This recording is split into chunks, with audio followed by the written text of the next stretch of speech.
فلا أقسم بمواقع النجوم وإنه لقسم لو تعلمون عظيم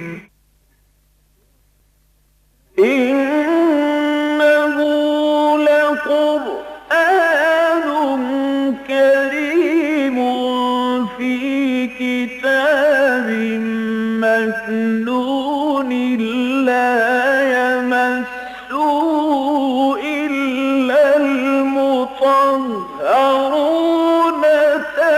تنزيل من رب العالمين.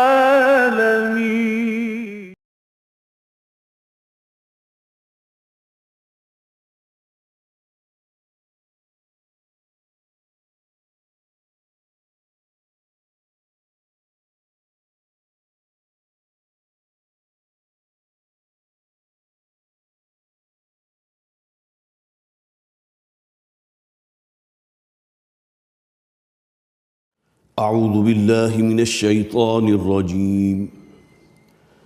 بسم الله الرحمن الرحيم. والذين لا يدعون مع الله إلها آخر ولا يقتلون النفس التي حرم الله إلا بالحق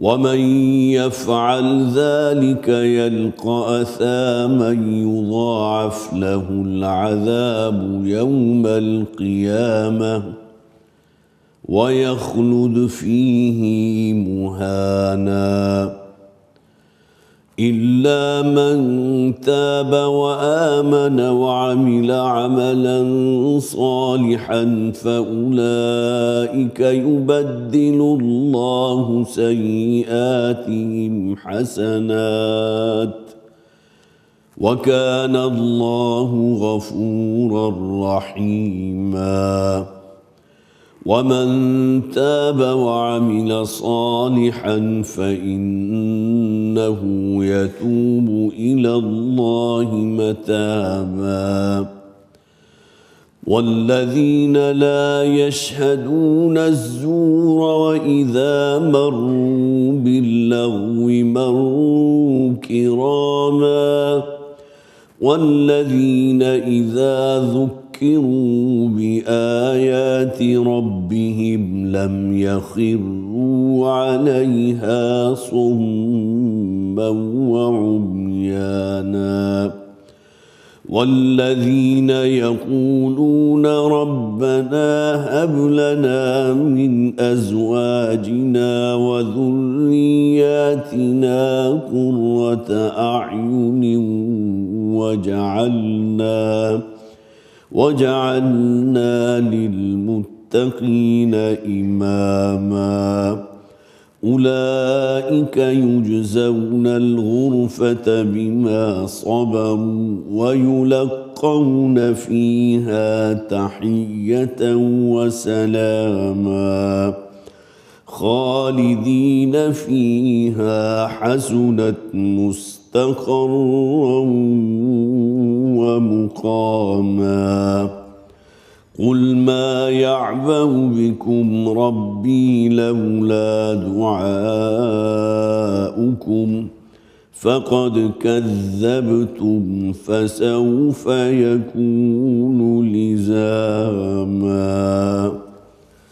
صدق الله العظيم. رب اشرح لي صدري ويسر لي أمري واحلل عقدة من لساني يفقهوا قولي. اللهم ألهمنا رشدنا واعذنا من شرور أنفسنا آمین یا رب العالمین۔ سورہ فرقان کا آخری رکوع ہمارے زیر مطالعہ ہے، اور ان آیات میں بندہ مومن کی صفات یا اس کی شخصیت کے خد و خال بیان کیے گئے۔ ہم سب الحمدللہ مسلمان ہیں، اپنے آپ کو اہل ایمان میں سے سمجھتے ہیں، لیکن اصل شے جو کسوٹی ہے کہ آیا وہ معیار جو اللہ اور اللہ کے رسول نے دیا ایمان اور اسلام کے حوالے سے، ہم اس پر پورے اترتے ہیں یا نہیں اترتے؟ تو قرآن حکیم کے یہ مقامات ہیں گویا کہ جس میں ہمارے سامنے ایک کسوٹی نصب کر دی گئی کہ اپنا جائزہ لے لو. یہ ایک گویا کہ شیشہ ہے جو اللہ تعالیٰ نے دکھا دیا. اگر تو وہ خد و خال وہی ہے جو اللہ اور اللہ کے رسول نے بتائے ہیں تو واقعتاً تمہارے اندر حقیقی ایمان ہے. لیکن یہ کہ اگر صورتحال اس کے برعکس ہے تو پھر ہمیں اپنے ایمان کی اور جسے ہم یہ سمجھتے ہیں کہ ہم واقعتاً مومن ہیں اس کی ہمیں جو ہے وہ پھر اصلاح کرنی چاہیے. جو آیات ہم نے پڑھی تھی ان میں جو پہلی 2 آیات تھی وہ تو بالکل وہی انداز جو اس سورہ مبارکہ کے بالکل شروع میں تھا. تبارک الذی جعل فی السماء بروجا. بڑی بابرکت ہے وہ ذات کہ جس نے آسمان میں برجیاں بنا دی.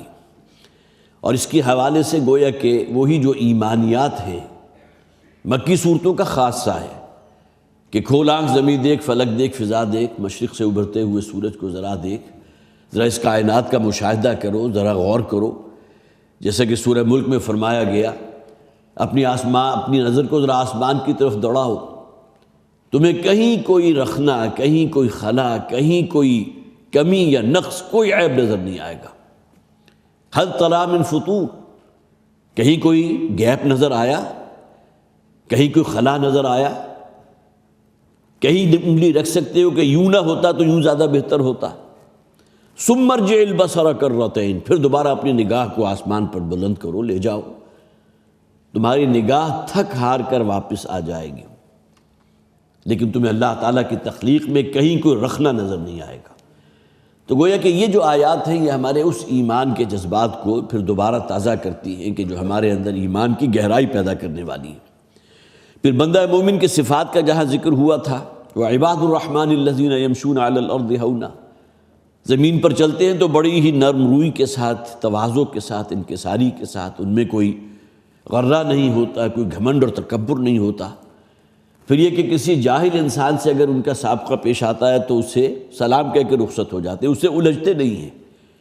مبادا یہ کہ وہ کوئی ایسی بات کہہ دے کہ رد عمل میں تمہاری زبان سے بھی کوئی غلط بات نکل جائے تو اس وقت کے آنے سے پہلے اپنے آپ کو گویا کہ ان سے ڈیٹیچ کر لیتے ہیں، آئسولیٹ کر لیتے ہیں. اور پھر یہ والذین یبیتون لربہم سجدا وقیاما، راتیں ان کی اس کیفیت میں بسر ہوتی ہے، اپنے رب کے حضور کھڑے ہوئے ہیں، مناجات ہیں، دعائیں ہیں، قرآن حکیم پڑھا جا رہا ہے اور سجدے کی حالت میں ہیں. والذین یقولون ربنا اصرف عنا عذاب جہنم، اور وہ لوگ کہ جو کہتے رہتے ہیں، دعا کرتے ہیں اپنے رب سے، پروردگار ہم سے جہنم کے عذاب کو دور فرما دے، اس سے دور رکھ. ان عذابها کان غراما، اس لیے کہ جہنم کا عذاب چمٹ جانے والا ہے. والذین اذا انفقوا لم یسرفوا، جب خرچ کرنے پر آتے ہیں نہ تو اسراف اور تبذیر سے کام لیتے ہیں اور نہ ہی بخل سے کام لیتے ہیں. اگرچہ یہاں تبذیر کا لفظ نہیں ہے لیکن اسراف و تبذیر یہ وہ اصطلاحات ہیں جو قرآن میں کئی مقامات پر بیان ہوئی اور اکٹھی آئی ہیں. وَكَانَ بَيْنَ ذَلِكَ قَوَامًا، اور ان کا طرز عمل ان دونوں کے مابین ہوتا ہے. نہ تو ہاتھ کو بالکل کھلا چھوڑ دیا کہ بعد میں ہی کوئی پچھتاوا انسان کو لاحق ہو جائے کہ فلاں وقت جذبات میں آ کر میں نے اپنا سب کچھ جو ہے راہ خدا میں لٹا دیا تھا، میری اپنی ضروریات کے لیے جو ہے وہ مجھے پورا نہیں پڑ رہا. اس پچھتاوے سے بچنے کے لیے قرآن میں ترغیب دی گئی ہے. سورہ بنی اسرائیل کا جو ہمارے منتخب نصاب کا رکوع ہے اس میں اس بات کو بیان کیا گیا. ایسا نہ ہو کہ پھر تمہیں بعد میں ملامت ہونے لگے. خواہ راہ حق میں بھی خرچ کر رہے ہو لیکن اس میں بھی تمہیں اپنے بیوی بچوں کا، اپنے جسم کا، اپنے ضروریات کا جو ہے خیال رکھنا چاہیے. کہیں جذبات میں آ کر سب کچھ کر بیٹھو اور اس کے بعد پچھتانے لگو. اس کے بعد پھر 3 اکبر الکبائر جو ہے ان کا ذکر کیا گیا تھا. والذین لا يدعون مع اللہ الہا آخر، وہ لوگ جو اللہ کے ساتھ کسی کو شریک نہیں ٹھہراتے، سب سے بڑا گناہ. ان الشرک لظلم عظیم ولا يقتلون النفس التي حرم اللہ الا بالحق، اور کسی انسانی جان کو قتل نہیں کرتے مگر حق کے ساتھ جسے اللہ نے محترم ٹھہرایا. اور میں نے عرض کیا تھا کہ جائز صورتیں جس میں کسی انسانی جان کو جو ہے وہ تلف کیا جا سکتا ہے اس کی صرف 4 ہی صورتیں ہیں. کوئی شخص قاتل ہے، اس نے کسی کو قتل کیا، قصاص میں اس کو قتل کر دیا جائے گا. اسی طرح شادی شدہ ہے اور اس نے زنا کیا ہے تو اسے رجم کیا جائے گا. اسی طرح کوئی شخص مرتد ہو گیا، علی الاعلان اسلام سے نکل گیا، اس کا بھی قتل ہے. اسلامی جو ہے حکومت اگر ہوگی تو اس کو قتل کیا جائے گا. اور اسی طرح حربی کافر جو ہے حالت جنگ میں جبکہ مقابلہ ہوتا ہے حق و باطل کا، تو اس میں جو شخص بھی سامنے آ گیا وہ گویا کہ اللہ کا دشمن ہے، اللہ کے رسول کا دشمن، اللہ کے دین کا دشمن، اس کی جان لی جا سکتی ہے. اس کے علاوہ کوئی اور صورت نہیں ہے. اور وہ آیہ مبارکہ جو سورہ نساء میں 13ویں رکوع میں وارد ہوئی تھی کہ کوئی شخص بھی اگر کسی انسانی جان کو متعمدن پورے ارادے کے ساتھ جان بوجھ کر کسی کو قتل کرتا ہے، ان صورتوں کے علاوہ جس کی میں نے ذکر کیا، وَمَن يَقْتُلْ مُؤْمِنًا مُتَعَمِّدًا فَجَزَاؤُهُ جَهَنَّمُ خَالِدًا فِيهَا وَغَضِبَ اللَّهُ عَلَيْهِ وَلَعَنَهُ وَعَدَّ لَهُ عَذَابًا أَلِيمًا، اس کا تو ٹھکانہ پھر اب جہنم ہوگی، جھونکا جائے گا، جس میں ہمیشہ ہمیش رہے گا، اللہ کا غضب ہوگا اس پر، اللہ کی لعنت ہوگی اس پر، اور پھر یہ کہ بہت بڑا عذاب اس کا منتظر ہے، اس کے لیے اللہ نے بہت بڑا عذاب تیار کیا ہے۔ اب یہ ہے انسانی جان کی قدر و قیمت۔ اس میں یہاں بحث نہیں کی گئی کہ وہ جس کی آپ نے جان لی وہ مسلمان تھا یا نہیں تھا، انسان تو تھا نا، لیکن قتل عمد کی صورت میں اللہ تعالیٰ کا غیظ و غضب جو ہے قرآن حکیم کی آیات اور اس کا جو ہے اندر جو آپ دیکھ رہے ہیں ایک جلالی کیفیت، وَمَن يَقْتُلْ مُؤْمِنًا مُتَعَمِّدًا فَجَزَاؤُهُ جَهَنَّمُ خَالِدًا فِيهَا وَغَضِبَ اللَّهُ عَلَيْهِ وَلَعَنَهُ وَعَدَّ لَهُ عَذَابًا أَلِيمًا۔ اور تیسرا گناہ جو ہے زنا، وَمَن يَفْعَلْ ذَلِكَ يَلْقَ أَثَامًا، اور جو شخص بھی یہ کام کرے گا، یہ تین جو اکبر الکبائر جن کا ذکر کیا گیا، وہ تو بہت بڑی پاداش میں لازماً جھونک دیا جائے گا۔ اثامہ کے معنی آتے ہیں اپنے گناہ کی جو آخری حد تک سزا ہوتی ہے وہ اس کو لازماً مل کر رہے گی۔ اور نبی اکرم صلی اللہ علیہ وسلم نے اپنی ایک حدیث کے اندر یہ بھی فرمایا کہ آسام جو ہے، آسام بلکہ الفاظ ہیں اس حدیث کے اندر کہ آسام جہنم کی ایک وادی کا نام بھی ہے، اور جو بہت ہی گہری وادی ہے، جہاں کی ہولناکی اور جہاں کا عذاب جو ہے وہ انتہائی شدید ہوگا۔ یلقا آسامہ، گویا کہ اس شخص کو اس وادی میں جھونکا جائے گا جس کا نام آسام ہے۔ قرآن حکیم میں مختلف اصطلاحات وارد ہوئی ہیں جہنم کے لیے، بلکہ خاص طور پر میں نے نوٹ کیا تھا سورہ حجر کی آیت نمبر 43 اور 44، ان جہنم لموعدہم اجمعین لہا 7 ابواب۔ اب جو بھی گناہ گار ہیں، فاسق و فاجر ہیں، کافر ہیں، مشرک ہیں، منافق ہیں، جہنم ان کا لازماً ٹھکانہ بنے گی، اللہ کا وعدہ ہے پختہ، اور اس کے 7 ابواب ہیں، 7 اس کی وادیاں ہیں، 7 اس کے دروازے ہیں، لہا 7 ابواب لکل باب منہم جزء مقسوم، اور ہر شخص جس کیٹیگری سے ہوگا اسی دروازے سے اس کا داخل کر دیا جائے گا۔ اب اس میں حضرت عبداللہ ابن عباس رضی اللہ تعالیٰ عنہ کی ایک حدیث بھی موجود ہے کہ جس میں آپ نے ان 7 جو بھی الفاظ قرآن حکیم میں آئے ہیں جنہیں یہاں کہا گیا 7 دروازے ہیں، یا وہ دروازے کہ جو بالآخر انہیں اس وادی تک پہنچا دے کہ جو جہنم کی وادی ہے، اس کے باقاعدہ نام موجود ہیں۔ ایک کا نام آسام، جیسا کہ میں نے عرض کیا یلقا آسامہ، دوسری کا نام ہے حطمہ، حطمہ کے معنی ہے پیس دینے والی، کچومر بنا دینے والی، تیسرے حاویہ، جہنم کی بہت ہی گہری اور عمیق وادی، چوتھے سقر بھی ہے جہاں جہنم کی کوئی اور ہی کیفیت ہوگی، جہاں اس کی لپٹیں ہوں گی۔ اسی طرح ویل کا لفظ بھی آیا، ویل لکل ہمزۃ لمزہ، اور حضور صلی اللہ علیہ وسلم نے اپنی ایک حدیث میں یہ فرمایا کہ ویل بھی جہنم کی ایک وادی کا نام ہے جس سے خود جہنم بھی پناہ مانگتی ہے۔ اسی طرح وادی سعیر بھی ہے، اسی طرح وادی جحیم بھی ہے۔ یہ 7 وادیاں ہیں جہنم کی، یہ 7 طبقات ہیں۔ جس طرح ہمارا ایمان ہے کہ جنت میں بھی اللہ تعالیٰ نے مختلف درجات، مختلف طبقات ہیں، ہر کیٹیگری کو جس کیٹیگری کا وہ ہے اس کو اسی طبقے میں رکھا جائے گا، بلکہ بڑی جسے آپ کہیے کہ نوید جاں فضا ہے ان لوگوں کے لیے کہ جن کے والدین کہیں اونچے طبقے میں ہوں گے تو اللہ تعالیٰ ان کے نچلے درجے میں جو ان کی اولاد ہے انہیں بھی ان کے مرتبے کو بڑھا کر ان کے اس طبقے میں شامل کر دے گی جہاں ان کے والدین موجود ہیں۔ اللہم ربنا اجعلنا منہم، اللہم ربنا اجعلنا منہم۔ تو اس حوالے سے جنت کے بارے میں بھی مختلف جو ہے اصطلاحات احادیث میں بھی موجود ہے، لیکن جہنم کے حوالے سے یلقا آسامہ، آسام جہنم کی ایک وادی کہ جس کا یہاں ذکر کیا گیا، یہ اکبر الکبائر میں ملوث ہونے والوں کا ٹھکانہ وہ جہنم کی وادی ہوگی۔ یضاعف لہ العذاب یوم القیامہ، اور قیامت کے دن ان کے عذاب کو بہت بڑھا چڑھا دیا جائے گا۔ وَيَخْلُدْ فِيهِ مُهَانًا، اور وہ اسی میں پڑا رہے گا، اسی میں رہے گا ہمیشہ ہمیش مہانا، انتہائی ذلیل و خوار ہو کر۔ إِلَّا مَن تَابَ وَآمَنَ وَعَمِلَ عَمَلًا صَالِحًا۔ دیکھیے بہت بڑی خوشخبری ہے، ہمارے دین میں یہ توبہ کا دروازہ جو ہے اس سے بڑی بلیسنگ ممکن نہیں، کہ حضور نے جو فرمایا کہ کوئی شخص اگر کوہ احد جتنے گناہ بھی اگر اس کی دامن میں موجود ہیں، صدق دل سے توبہ کرے گا اللہ تعالیٰ معاف فرما دے گا۔ لیکن یہ صدق دل سے توبہ کرنا ہے، جسے توبۃ النصوح کہا جاتا ہے یا جسے حقیقی توبہ کہا جاتا ہے، اس کے بھی تو کچھ تقاضے ہیں نا، جس طرح حقیقی ایمان کے تقاضے ہیں۔ کہ انسان کا عمل، اس کی سیرت و کردار اس رنگ میں رنگا ہوا ہونا چاہیے جو اللہ اور اللہ کے رسول کا دیا ہوا رنگ ہے۔ اللہ کا دیا ہوا رنگ کتاب اللہ ہے، اللہ کے رسول کا دیا ہوا رنگ اتباع رسول ہے، احادیث مبارکہ ہیں۔ تو اس حوالے سے الا من تاب وآمن وعمل عملا صالحا یہ بہت ہی اہم آیت ہے۔ توبہ کر لینا صرف 100 مرتبہ یا 1000 مرتبہ استغفر اللہ، میں استغفار چاہتا ہوں، اتوب الیہ، میں تیری حضور توبہ کرتا ہوں، یہ ایک زبانی توبہ تو ہے۔ قولی طور پر اگر کوئی شخص کرتا ہے یہ کام تو کم سے کم اس کا ایک رستہ تو متعین ہوا نا۔ جس طرح ہم کہتے ہیں نا کہ کوئی شخص اسلام کی صرف مراسم پر بھی عمل کرنے لگے تو اللہ تعالیٰ اس کے اندر حقیقی روح بھی پیدا فرما دے گا۔ نماز کا آغاز تو کرو، باقی نماز کی جو حقیقی روح ہے، اس کے اندر جو لذت ہے، اس کے اندر جو چاشنی ہے، جس کو حضور نے فرمایا قرۃ عینی فی الصلاۃ، میری آنکھوں کی ٹھنڈک تو نماز میں ہے، اس درجے تک بھی پہنچ جاؤ گے، لیکن اس سے پہلے یہ کم سے کم نماز کا جو ظاہری ایک انٹیکٹ رہنا چاہیے، اس کا جسد۔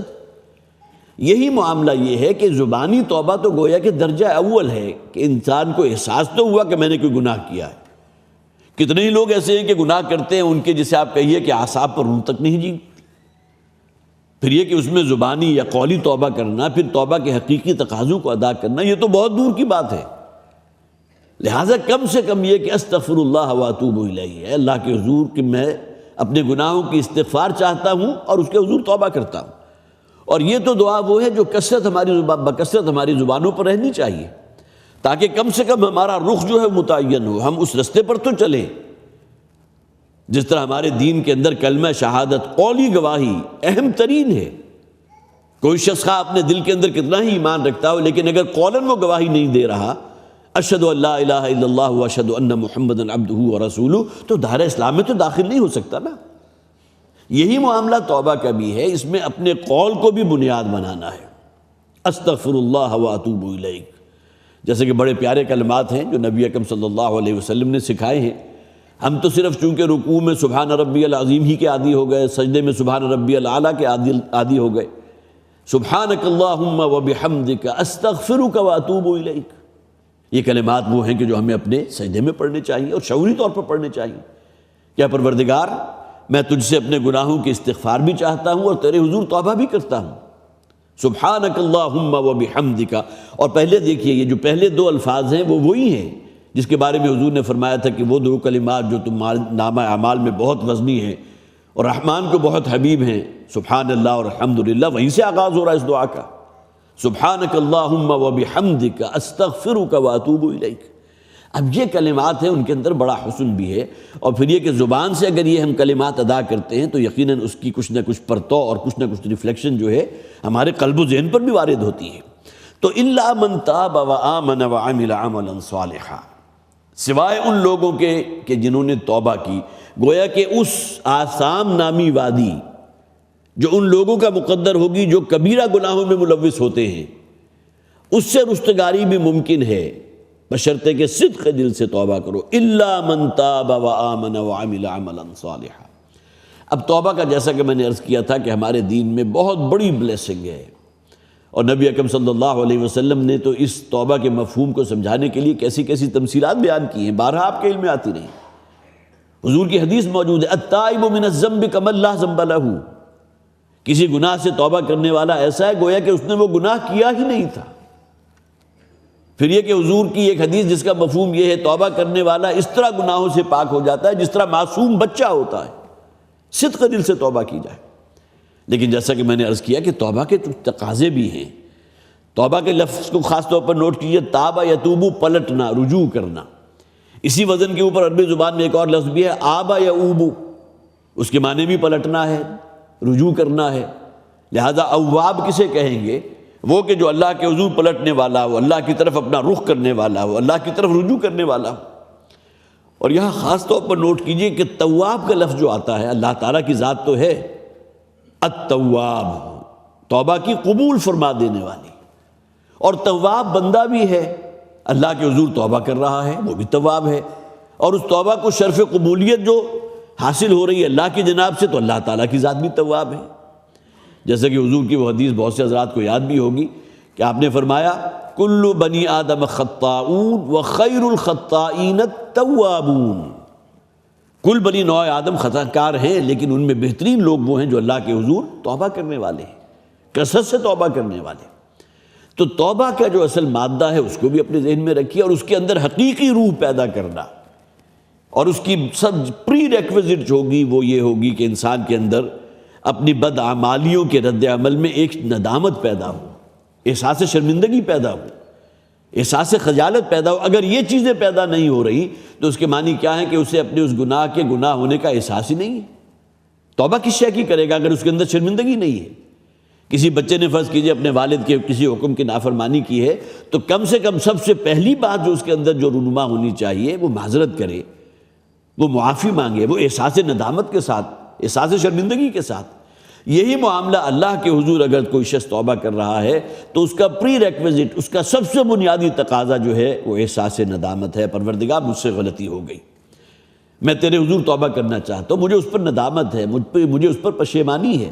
ربنا ظلمنا انفسنا، حضرت آدم علیہ السلام کے جو کلمات اللہ تعالیٰ نے تلقی فرمائے تھے جب ان سے وہ گناہ سرزد ہو گیا تھا، جس کی پاداش میں انہیں زمین پر بھیج دیا گیا، اللہ کی حکمت میں یہی تھا۔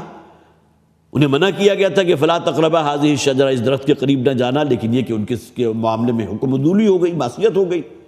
اب جو ان کے اندر ندامت اور پشیمانی کے احساسات تھے تو اللہ تعالیٰ نے انہیں وہ کلمات تلقی فرمائے تھے، ربنا ظلمنا انفسنا وان لم تغفر لنا وترحمنا لنکونن من الخاسرین۔ سب سے پہلے تو اعتراف ہے نا اس بات کا کہ پروردگار ہم نے اپنی جانوں پر ظلم ڈھایا ہے، ہم نے تیری معصیت کی ہے، تیری نافرمانی کی ہے۔ یہ احساس شرمندگی اور احساس ندامت جو ہے، یہ جسے آپ کہیے کہ سب سے پہلی قدم تو یہ ہے، ربنا ظلمنا انفسنا وَإِن لَّمْ تَغْفِرْ لَنَا وَتَرْحَمْنَا، اور اگر تو ہی ہمیں معاف نہیں فرمائے گا، تو ہی ہماری جو ہے اس گناہ کو معافی نہیں فرمائے گا تو ہم تو خاسرین میں سے ہو جائیں گے۔ تو إِلَّا مَن تَابَ وَآمَنَ وَعَمِلَ عَمَلًا صَالِحًا، یہاں اصل میں وہ ترتیب بیان کی گئی ہے۔ سب سے پہلے توبہ کرو احساس ندامت و پشیمانی ان جذبات کے ساتھ۔ علامہ اقبال کا وہ شعر آپ نے بارہا سنا ہوگا کہ موتی سمجھ کے شان کریمی نے چن لیے قطرے جو تھے میرے عرق انفعال کے، کہ انسان پر گناہ اور پشیمانی کی وجہ سے جو شرمندگی کا احساس ہوتا ہے، جو ندامت کا ہوتا ہے، اور اس کی پیشانی پر جو قطرے آ جاتے ہیں، قطرات ندامت شرمندگی کی وجہ سے، تو اس کے رب کو، اس کے خالق اور مالک کو اتنے محبوب ہے کہ موتی سمجھ کے ان کو چن لیتا ہے۔ تو سب سے پہلا تقاضا تو یہ ہے کہ اس گناہ کی جو سیویرٹی ہے، اسی مناسبت سے انسان کے اندر شرمندگی اور ندامت اور پشیمانی کے احساسات پیدا ہوں۔ الا من تاب و آمن، اور اس سے اگلی بات کیا ہے کہ صدق دل سے پھر دوبارہ تجدید ایمان کرے۔ اب یہ بات ہے کہ ہم اپنے آپ کو تو یہ سمجھتے ہیں نا کہ کسی گناہ کے عمل سے پہلے بھی ہم مسلمان تھے، بعد میں بھی مسلمان ہیں، اس میں کوئی شک نہیں۔ یہ الگ بات ہے کہ گناہ اگر کوئی بہت بڑا کبیرہ گناہ ہو اور کسی شخص نے جان بوجھ کر کیا ہو تو حقیقی اسلام کے دائرے سے نکل جاتا ہے، جیسے کہ حضور نے فرمایا من ترک الصلاۃ متعمدا فقد کفر۔ لیکن اس فتوے کی بنیاد پر کسی شخص کو آپ کافر قرار نہیں دیں گے، نہ نبی اکرم صلی اللہ علیہ وسلم نے کسی شخص کو کافر قرار دیا اس بنیاد پر کہ وہ تارک صلاۃ تھا، نماز نہیں پڑھتا تھا۔ لیکن حدیث کے الفاظ تو موجود ہیں نا، جس شخص نے نماز ترک کی جانتے بوجھتے، جان بوجھ کر، اس نے کفر کیا۔ من ترک الصلاۃ متعمدا فقد کفر۔ لیکن یہ کہ حقیقی، جسے آپ کہتے ہیں کہ حقیقی اسلام کے دائرے سے تو نکل گیا جو جان بوجھ کر نماز نہیں پڑھتا، جسے اپنے خالق اور مالک کے اس درجے اہم حکم کا بھی، جسے آپ کہیے پرے کاہ کے برابر کوئی وقت نہیں ہے کہ دنیاوی چھوٹی چھوٹی مجبوریاں، چھوٹی چھوٹی مصروفیتیں وہ اس کے نزدیک بارہ تر ہیں۔ اللہ تعالیٰ کی طرف سے جو سب سے بڑا حق ہمارے اوپر ہے، حق عبادت کا بھی سمبل کیا ہے؟ نماز ہے نا، اس کو ترک کرنے کو تیار ہے۔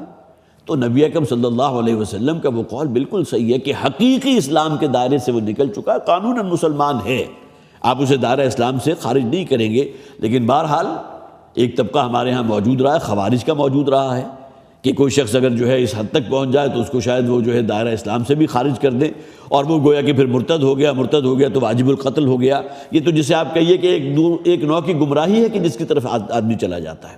لیکن گناہ کبیرہ کا مرتکب بھی بہرحال دائرہ اسلام سے خارج نہیں ہوتا۔ یہ وہ شے ہے جس پر تمام لوگوں کا اتفاق ہے، حقیقی ایمان کے دائرے سے نکل گیا۔ یہاں جو فرمایا الا من تاب و آمن، اور وہ اس نے پھر ایمان دوبارہ اس نے قبول کیا، تجدید ایمان کیا. اور یہ بات سمجھ میں نہیں آ سکتی جب تک نبی اکرم صلی اللہ علیہ وسلم کی ایک حدیث ہمارے سامنے نہ ہو. اس کا مفہوم میں آپ کے سامنے رکھ رہا ہوں. حضور فرماتے ہیں کہ جب بھی کوئی شخص گناہ کرتا ہے ایمان اس کے دل سے نکل کر اس کے سر پر ایک پرندے کی طرح منڈلانے لگتا ہے.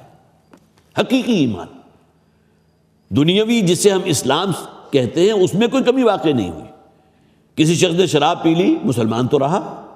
یہ الگ بات ہے کہ قانون کی گرفت میں اگر آ گیا تو اس پر جو ہے وہ پھر کوڑوں کی سزا اس پر نافذ ہوگی. کسی نے زنا کیا ہے، اگر غیر شادی شدہ ہے تو 100 کوڑے اس کو لگائے جائیں گے اگر قانون کی گرفت میں آ گیا. لیکن یہ کہ اس کے اسلام میں تو کوئی نہ پہلے کمی واقع ہوئی تھی نہ ہمارے نزدیک بعد میں کوئی کمی واقع ہوئی. لیکن حضور نے جو فرمایا جب بھی کوئی شخص گناہ کرتا ہے تو ایمان اس کے دل سے نکل کر اس کے سر پر ایک پرندے کی طرح منڈلانے لگتا ہے. اگر توبہ کرتا ہے تو وہ ایمان دوبارہ اس کے دل میں داخل ہو جاتا ہے، اگر توبہ نہیں کرتا تو ایمان رخصت ہو جاتا ہے. اب یہ بات سمجھ میں آتی ہے جو قرآن میں کہا گیا الا من تاب وآمن وعمل عملا صالحا. خاص طور پر گناہ کبیرہ کا مرتکب جو ہے اسے تو شعوری طور پر تجدید ایمان کا کام کرنا ہے. نہ صرف یہ کہ احساس شرمندگی، خجالت اور توبہ کے جو الفاظ اللہ کے رسول نے ہمیں سنائے، ہمیں سکھائے ہیں، وہ اس کی زبان سے نکلیں، بلکہ یہ کہ اس کے ساتھ ہی وہ اپنے ایمان کی تجدید بھی کرے. الا من تاب وآمن وعمل عملا صالحا. گویا کہ پہلا تقاضا جو تھا حقیقی توبہ کا، احساس شرمندگی، احساس ندامت، احساس پشیمانی. دوسرا تقاضا تجدید ایمان، شعوری طور پر اے پروردگار مجھ سے یہ گناہ جو سرزد ہوا ہے تو واقعتاً تیرے رسول کا، تیرے حبیب کا وہ قول ہے کہ حقیقی ایمان تو میرے دل سے نکل گیا.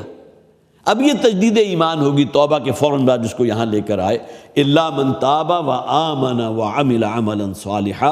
اور اس کے بعد پھر تیسرا تقاضا یہ ہے کہ ایک مرتبہ اس گناہ کے عمل کو فی الواقع ترک کرے. یہ ایک مرتبہ کو ہمیشہ کا وظیفہ اگر ہم نے بنا لیا کہ ایک مرتبہ اور 1000 مرتبہ ہو جائے تو یہ شے بہرحال اس کا تقاضا پورا نہیں کرتی. اعمال صالحہ والا زندگی کو اختیار کرنا یہ بھی لازمی تقاضا ہے حقیقی توبہ کا. وہ جو سورہ تحریم میں فرمایا گیا نا یا ایھا الذین آمنوا توبوا الی اللہ توبۃ نصوحا.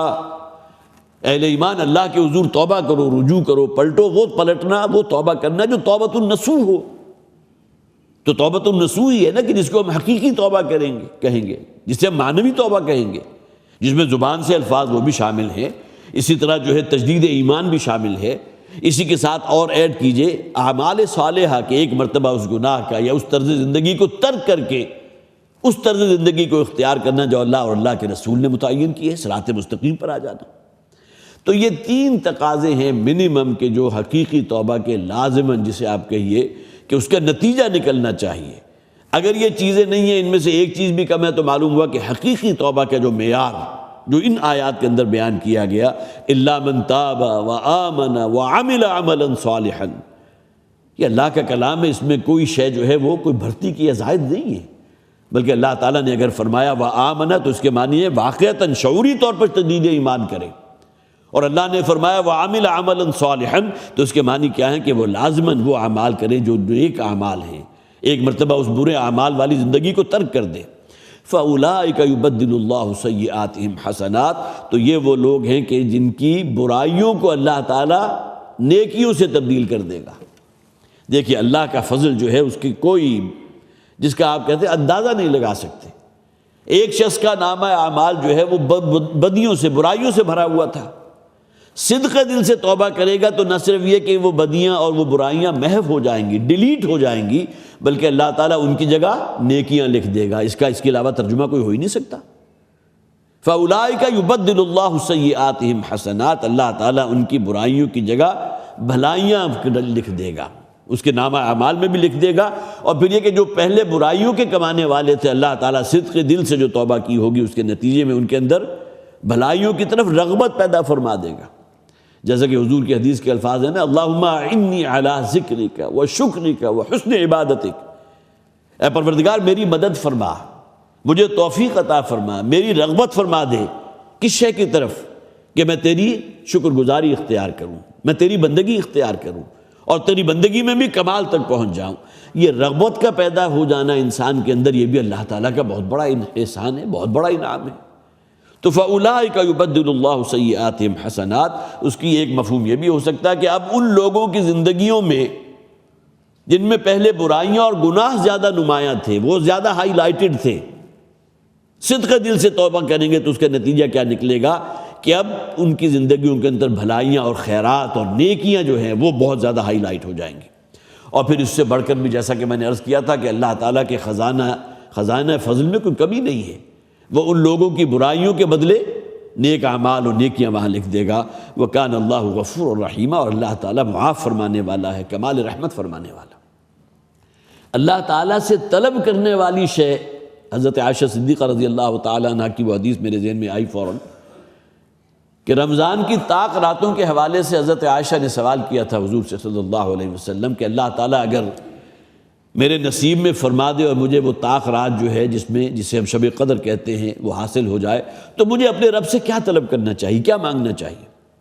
خوبصورت ترین دعا ہے، اور یہ ضروری نہیں ہے کہ جب تک رمضان نہیں آئے گا اور آخری عشاء نہیں چڑھے گا اور کوئی شب قدر یا طاق رات نہیں آئے گی آپ یہ دعا نہیں مانگ سکتے۔ یہ تو حضور کی تعلیم ہے، آپ ہر وقت مانگ سکتے ہیں۔ اللہم انک عفو تحب العفو فاعف عنی۔ کون انسان ہے کہ جو اس کا دعویٰ کر سکے کہ اس سے گناہ سرزد نہیں ہوتا؟ اے پروردگار تو انتہائی معاف فرمانے والا، عفو۔ ایک حدیث میں کریم ان کے الفاظ بھی ہیں، انتہائی کریم ہے، انتہائی عزت والا ہے۔ تحب العفو، اور تجھے معاف کرنا ہے پروردگار، ہمیں معلوم ہے تجھے بہت پسند ہے، تو اپنے گناہ گار بندوں کو معاف فرمانا پسند فرماتا ہے۔ فاعف عنا، لہذا ہمیں بھی معاف فرما دے، ہم بھی تیرے گناہ گار بندے ہیں، ہم سے بھی معصیتیں ہوئی ہیں، ہم سے بھی لغزشیں ہوئی ہیں، ہم بھی گناہوں میں ملوث ہوئے ہیں۔ اللہم انک عفو کریم تحب العفو فاعف عنا۔ تو یہاں بھی دیکھیے توبہ کے فوراً بعد جو اللہ تعالیٰ کی جو صفات لے کر آئے یہاں کی اس کلام الہی میں، وَكَانَ اللَّهُ غَفُورًا رَحِيمًا، اور اللہ تعالیٰ معاف فرمانے والا ہے، کمال رحمت فرمانے والا۔ وَمَن تَابَ وَعَمِلَ صَالِحًا، اور جو شخص بھی حقیقی توبہ کرتا ہے اور اس کے بعد نیک اعمال کی، جسے آپ کہیے کہ اس پٹری پر پڑ جاتا ہے، اس کی زندگی میں تبدیلی پیدا ہو جاتی ہے۔ اب تک اگر اس کے معاش کے اندر کوئی حرام شے شامل تھی اسے احساس نہیں تھا، فرض کیجئے کسی واعظ کے نتیجے میں، کسی حدیث کے پڑھنے کے بعد، یا کہ قرآن حکیم کا کوئی درس ہو رہا تھا، اس دوران اللہ تعالیٰ نے اس کے دل کے اندر جذبہ پیدا کیا اور اپنی معاش سے اس حرام شے کو اس نے کھرچ کر نکالنا چاہا، اس کا تقاضا یہ ہوگا صدق دل سے اللہ کے حضور توبہ کرے، تجدید ایمان کرے، اور اس کے بعد پھر وہ نیکی والے رستے کو اختیار کر لے، گویا کہ اس پٹری کے اوپر آ جائے جو صراط مستقیم ہے، جو سیدھی اللہ کی رضا تک پہنچانے والی ہے۔ وَمَن تَابَ وَعَمِلَ صَالِحًا، اور جو شخص بھی توبہ کرتا ہے اور پھر یہ کہ نیکیوں والے اعمال کرتا ہے، نیک عمل کی جو شاہ راہ ہے اس پر گامزن ہو جاتا ہے، فَإِنَّهُ يَتُوبُ إِلَى اللَّهِ مَتَابًا، تو پھر وہ گویا کہ توبہ کرتا ہے اللہ کے حضور جو حقیقتاً توبہ کرنا ہے۔ گویا کہ حقیقی توبہ کا لازمی تقاضا یہ ہے کہ انسان اس رستے پر آ جائے جو اللہ اور اللہ کے رسول نے ہمیں دکھا دیا۔ نماز کی ہر رکعت میں ہم دعا کرتے ہیں اللہ سے سیدھے راہ پر ہمیں چلا دے، اہدنا الصراط المستقیم۔ تو یہاں جو فرمایا وَمَن تَابَ وَعَمِلَ صَالِحًا فَإِنَّهُ يَتُوبُ إِلَى اللَّهِ مَتَابًا، اب گویا کہ وہ اس شاہ راہ پر آ چکا ہے کہ جو گویا کہ اسے اللہ کی رضا تک اور جنت تک پہنچا دے گی۔ وَالَّذِينَ لَا يَشْهَدُونَ الزُّورَ، اب دیکھیے پھر وہی الذین کے الفاظ اس میں موصولہ کہتے ہیں، اور وہ لوگ کہ جو گواہی نہیں دیتے کسی جھوٹ کام پر۔ دیکھیے دو چیزیں ہو سکتی ہیں، شاہدہ یشہدو کسی شے کا موجود ہونا، گویا کہ کسی غلط، زور اصل میں صرف کسی جھوٹے قول کو نہیں کہتے بلکہ غلط عمل، بد اعمالیاں، انہیں زور کہا جاتا ہے۔ جیسا کہ نبی اکرم صلی اللہ علیہ وسلم نے رمضان کے روزوں کا بھی ذکر ہوا، اس کے بارے میں فرمایا نا کہ جو شخص بھی من لم یدع قول الزور والعمل به، وہاں عمل کا لفظ بھی آ گیا، جو شخص جھوٹ بولنا والعمل به، اور جھوٹ پر عمل کرنا، مراد ہر گناہ پر عمل کرنا، ترک نہیں کرتا تو اللہ تعالیٰ کو اس سے قطعاً کوئی غرض نہیں ہے صبح سے شام تک بھوکا پیاسا رہے۔ تو زور کے معنی جو ہیں وہ صرف یہ نہیں ہے کہ جھوٹ ہی کی گواہی ہو، بلکہ جو لوگ کسی لغو کام پر اپنی موجودگی بھی گوارا نہیں کرتے، شہادت گواہی کو کہتے ہیں نا، اور گواہی وہی دے گا جو وہاں موجود ہو۔ والذین لا یشہدون الزور، جو لوگ گواہی نہیں دیتے کسی جھوٹ کی، یہ بھی مراد ہو سکتا ہے۔ اور ظاہر ہے جھوٹی گواہی دینا یہ تو بہت بڑے کبیرہ گناہوں میں سے ہے جس کے لیے جہنم کی وعید ہے۔ بلکہ کسی شخص کی اگر گواہی جھوٹی ثابت ہو جائے تو اس پر تو گویا کہ ایسی لعنت مسلط کر دی جاتی ہے کہ ساری زندگی تا حیات اس کی گواہی جو ہے مقبول نہیں ہوتی۔ جس کی صرف ایک مرتبہ کی جھوٹی گواہی جو ہے کہیں ثابت ہو جائے کہ اس نے جھوٹی گواہی دی تھی تو یہ بہت بڑے گناہ، جسے آپ کے یہ گناہ کبیرہ میں سے ہے۔ تو والذین لا یشہدون زور سے یہ بھی مراد ہے وہ جھوٹی گواہی نہیں دیتے، اور دوسری طرف یہ بھی مراد ہے جو اپنی موجودگی کسی جھوٹے کام پر، کسی گناہ کے کام پر گوارا نہیں کرتے، خاص طور پر لغویات۔ اور یہ چیزیں مشاہدے کی ہوتی ہیں کہ آپ کہیں چلے جا رہے ہیں، کہیں آپ نے دیکھا کہ کچھ لوگ بیٹھے ہوئے ہیں، کوئی تاش کھیل رہے ہیں، کوئی کیرم کھیل رہے ہیں، آپ بھی وہاں کھڑے ہو گئے، 1 گھنٹہ کھڑے ہوئے دیکھتے رہے، کوئی تماشا دکھا رہا ہے مداری۔ اب یہ تمام لغویات ہیں جس میں سوائے اس کے کہ وہ وقت جو ہے وہ آپ نے ضائع کر دیا، وہ وقت کے جو آپ اپنے لیے امر بنا سکتے تھے، نیکیوں کے لیے لگا سکتے تھے، دین کے لیے اور آگے بڑھ سکتے تھے، وہ کام وقت جو ہے آپ نے ایک لغو کام کے اندر لگا دیا۔ جیسے کہ سورہ مومنون کے آغاز میں جو فرمایا گیا والذین هم عن اللغو معرضون، ہر لغو بات اس سے اعراض کرنے والے۔ تو والذین لا یشہدون زور، یہاں یہ بھی مراد ہے کہ جھوٹی گواہی دینا، اور یہ بھی مراد ہے کہ کسی گناہ کے کام پر اپنی موجودگی وہ بھی گوارا نہیں کرتے۔ وَإِذَا مَرُّوا بِاللَّغْوِ مَرُّوا كِرَامًا، اور اگر ان کا گزر ہو جائے کہیں یہ لاہو و لعب والی چیزیں، کوئی کھیل تماشا ہو رہا ہے، وقت گزاری کے لیے کہ جو مشاغل ہوتے ہیں، تو وہاں سے بہت ہی عزت کے ساتھ اپنا دامن بچا کر رخصت ہو جاتے ہیں۔ یہ نہیں ہے کہ اس میں ملوث ہو جائیں، یہ نہیں کہ اپنا وقت وہاں کھڑے ہو کر ضائع کریں، بلکہ وہاں سے رخصت ہو جاتے ہیں۔ والذین اذا ذکروا بآیات ربہم لم یخروا علیہا صما وعمیانا، اور وہ لوگ کہ جنہیں ان کے رب کی آیات کے ذریعے جب تذکیر کی جاتی ہے، یاد دہانی کرائی جاتی ہے، نصیحت کی جاتی ہے، تو لم یخروا علیہا صما وعمیانا، تو نہیں اس پر گر پڑتے بالکل اندھے اور بہرے ہو کر۔ اس سے 2 چیزیں مراد ہو سکتی ہیں۔ ایک تو ان کفار کا طرز عمل مکی صورت ہے، اور متعدد روایات ایسی ہیں کہ نبی اکرم صلی اللہ علیہ وسلم نے آپ پر جب کوئی وحی نازل ہوئی اور آپ نے ان کو پڑھ کر سنایا تو وہاں سے بکتے ہوئے اور بکواس کرتے ہوئے وہاں سے چلے گئے، کیا ہمارا تم نے وقت ضائع کیا۔ اس سے زیادہ لغو بات ان کے نزدیک، ان کے لغو کے اندر یہ کام آتا تھا کہ حضور کی باتوں کو سننا ان کے نزدیک معاذ اللہ ثم معاذ اللہ لغو شے تھی۔ تو وہاں گویا کہ ان کا طرز عمل یہ ہوتا تھا کہ بالکل اندھے اور بہرے ہو کر مخالفت پر اتر آتے تھے۔ لیکن ایک دوسرا مفہوم یہ بھی ہے، جب انہیں ان کے رب کی آیات کے ذریعے تذکیر اور یاد دہانی کرائی جاتی ہے تو پورے عقل اور سماعت اور بصارت کے ساتھ اس پر ایمان لاتے ہیں۔ ایک اندھے بہرے ہو کر جسے آپ کہیے ٹھیک ہے، ایک اندھی تقلید بھی ہوتی ہے، کسی شخص کی آپ تقلید کر رہے ہیں، بالکل اس میں آپ نے اپنی آنکھیں بھی بند کر لی، کان بھی بند کر دیے، کوئی بات اس کے خلاف سننے کو تیار نہیں، اور کوئی شے آپ کے مشاہدے میں آ رہی ہے تو اس کو دیکھنے کو تیار نہیں۔ یہ شے وہ ہے کہ جو کسی درجے میں پسندیدہ نہیں ہے۔ اللہ تعالیٰ نے کس لیے تمہیں عقل دی ہے، کس لیے تمہیں شعور دیا ہے، کس لیے تمہیں سماعت دی ہے؟ حق بات کو سنو، غور کرو، اس کے بعد دل گواہی دے، اس کو قبول کرو، اور اس کے بعد پھر اس کے اوپر جم جاؤ۔ تو گویا قرآنی جو آیات ہیں ان کے ذریعے جب تذکیر کی کرائی جاتی ہے تو اس پر پورے بقائی میں ہوش و حواس اس پر غور کرتے ہیں، اس پر تدبر کرتے ہیں۔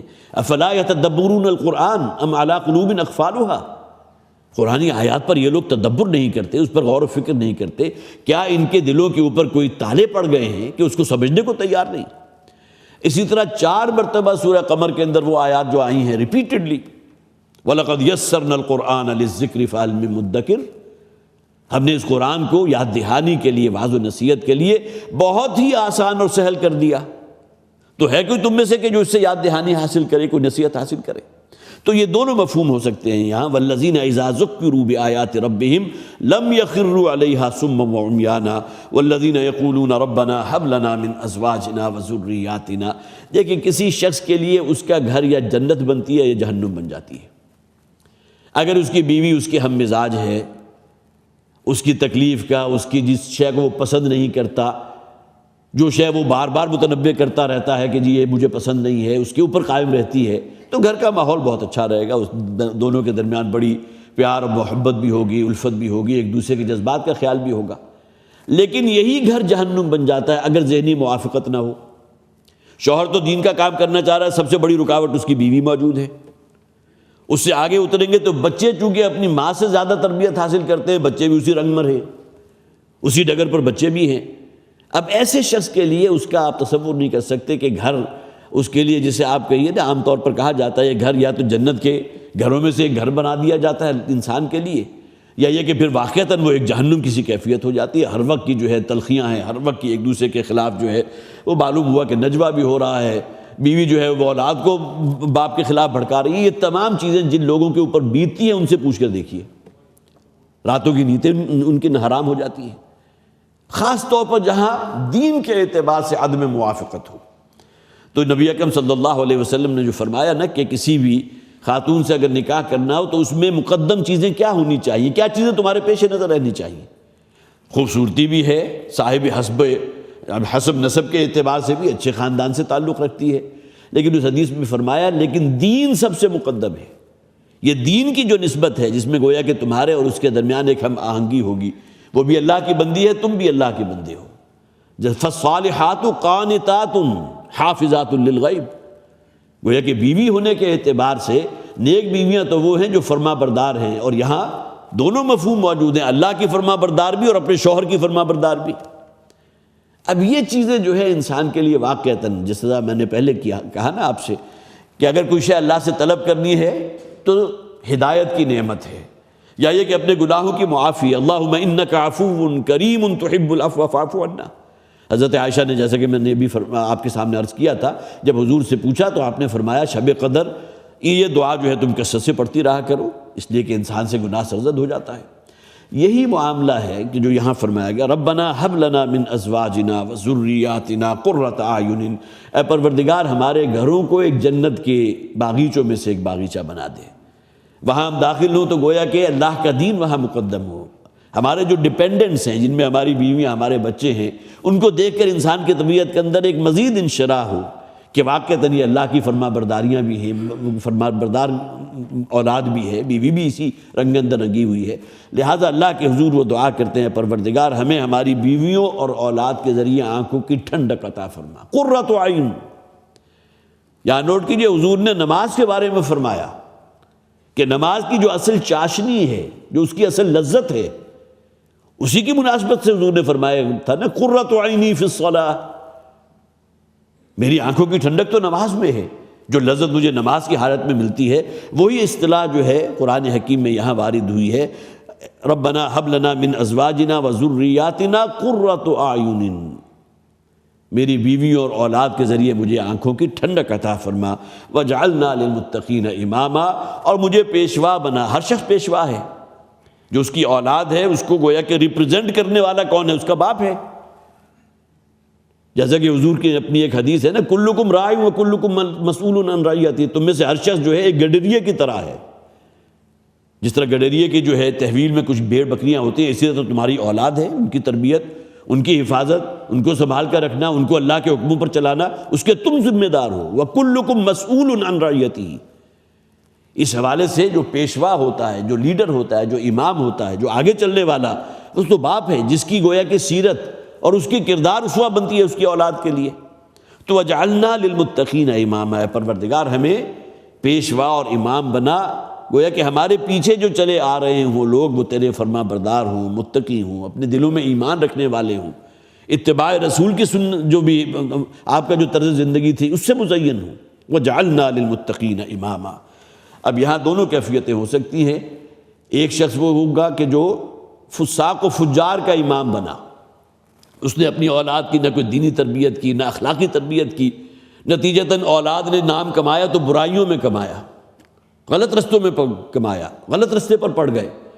اب یہ شخص ہے نا کہ جو لیڈر ہے، جو امام ہے، یا قیامت کے دن جب کھڑا کیا جائے گا تو اپنے پیچھے فساق و فجار کا ایک لشکر لے کر آ رہا ہوگا، جس میں اس کی اولاد اولاد در اولاد اولاد در اولاد وہ پورے کے پورے اس میں شامل ہیں۔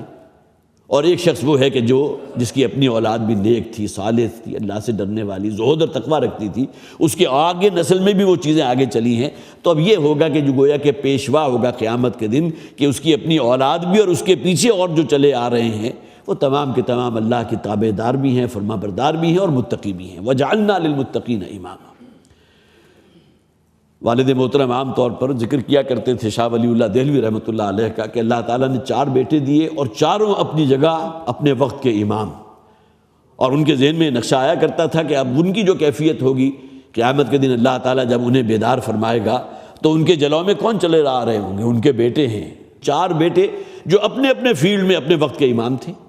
تو وجعلنا للمتقین اماما، ہمیں نہ صرف یہ کہ ان دعاؤں پر زبان یا قول کے اعتبار سے عمل کرنا چاہیے، بلکہ یہ کہ ہمارے دل کے گہرائیوں سے دعا نکلنی چاہیے کہ اے پروردگار ہماری اولاد ہماری نسل میں اپنے فرما بردار پیدا فرما اور ہمیں ان کا پیشوا اور امام بنا۔ اولئک یجزون الغرفۃ بما صبروا، یہ وہ لوگ ہیں کہ جنہیں بدلے میں دیے جائیں گے یا جزا میں دیے جائیں گے غرفات، ان کے صبر کی وجہ سے۔ اس دنیا میں انسان صبر پر جازم رہے۔ وہ جو 4 لوازم نجات ہیں ان میں بھی وتواصوا بالصبر جو سب سے کٹھن ہے، والعصر ان الانسان لفی خسر الا الذین آمنوا وعملوا الصالحات وتواصوا بالحق وتواصوا بالصبر، اس لیے کہ برداشت، تحمل، اور پھر یہ کہ صبر عن المعصیہ بھی ہے۔ کوئی شخص اگر گناہ میں ملوث ہوتا ہے تو گویا کہ اس نے برداشت اور صبر کا دامن اپنے ہاتھ سے چھوڑ دیا، اپنے آپ کو شیطان کے حوالے کر دیا۔ اللہ کی اطاعت کر رہا ہے تو اپنے نفس پر جبر کر رہا ہے، یہ بھی صبر ہے۔ تو اولئک یجزون الغرفۃ بما صبروا، ان لوگوں کو اللہ تعالیٰ جو ہے غرفات اور بالا خانے عطا فرمائے گا ان کے صبر کی وجہ سے۔ وَيُلَقَّوْنَ فِيهَا تَحِيَّةً وَسَلَامًا، اور وہاں ان کی ملاقات ہوگی یا ان کے قدم لینے کو آئیں گے یا ان کا استقبال ہوگا تحیت اور سلامتی کے ساتھ۔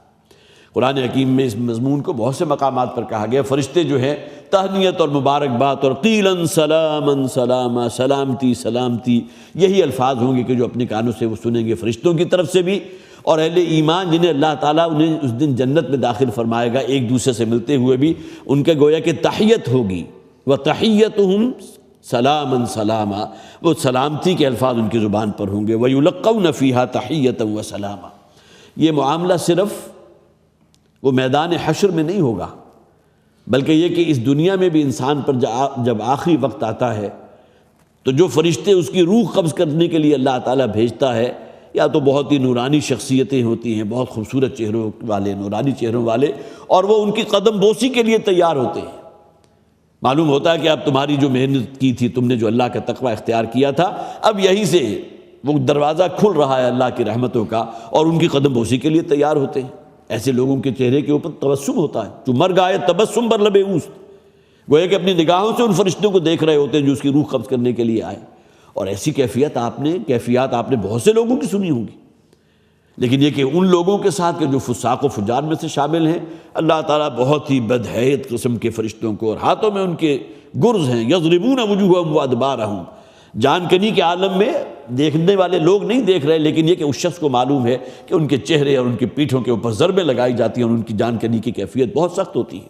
وَيُلَقَّوْنَ فِيهَا تَحِيَّةً وَسَلَامًا، یہاں جنت کا ذکر ہو رہا ہے، لیکن جیسا کہ میں نے عرض کیا اسی کی ایک ریفلیکشن جو ہے عالم نزا میں اللہ تعالیٰ اسی دنیا میں دکھا دیتا ہے۔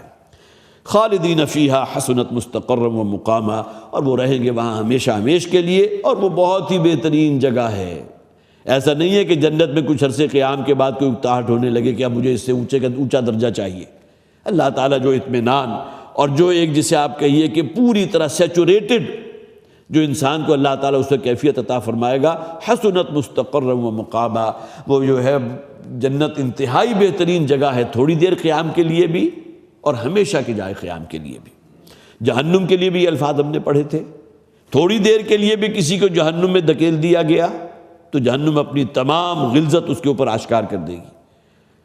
لیکن یہ کہ جنت کا معاملہ یہ نہیں ہے کہ وہاں اگر ہمیشہ کے لیے رہنا ہو تو اس میں کہیں اس کے اندر کوئی اکتاہٹ اور بوریت اور یکسانیت کے کوئی احساسات پیدا ہوں گے۔ حسنت مستقرا و مقاما قل ما یعبأ بکم ربی لولا دعاؤکم، اے نبی کہہ دیجئے میرے رب کو تمہاری کوئی پرواہ نہیں ہے۔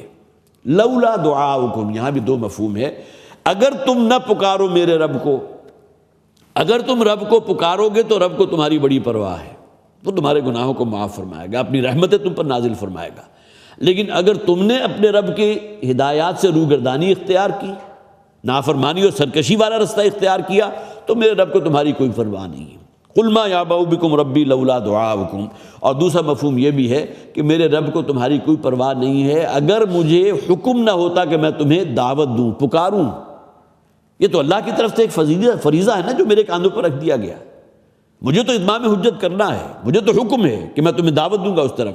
اب تمہارے اوپر میری دعوت بڑی گراں گزر رہی ہے، تم بدک رہے ہو، تمہارے اندر ایک فراریت پیدا ہو رہی ہے، میرے رب کو تمہاری کوئی پرواہ نہیں۔ لولا دعاؤکم فقد کذبتم، اب تم تو جھٹلا چکے، مکی صورت ہے، گویا کہ معلوم ہوتا ہے اب حضور کو دعوت دیتے ہوئے 8 10 12 برس بیت چکے ہیں، اب ایسے کچھ اور لوگ نہیں ہیں کہ جو ایمان لے آئیں۔ فقد کذبتم، اب تمہاری اکثریت تو اس بات کو جھٹلا چکی، فسوف یکون لزاما، اب ان قریب تمہارے ساتھ وہ سلوک ہوگا جو تمہیں چمٹ کر رہ جائے گا، جیسا کہ جہنم کے جو ہے کلا انہا لظا، سورہ معارج میں آیا کہ جہنم کا عذاب جو ہے وہ چمٹ جانے والا عذاب ہے۔ یہی معاملہ ان لوگوں کے ساتھ ہوگا جن پر اتمام حجت ہو چکی اور اس کے باوجود وہ آگے بڑھ کر انہوں نے اسلام کو قبول نہیں کیا، جیسا کہ میں نے عرض کیا تھا مکی صورت ہے، تو یہاں ان لوگوں کا بیان ہو رہا ہے۔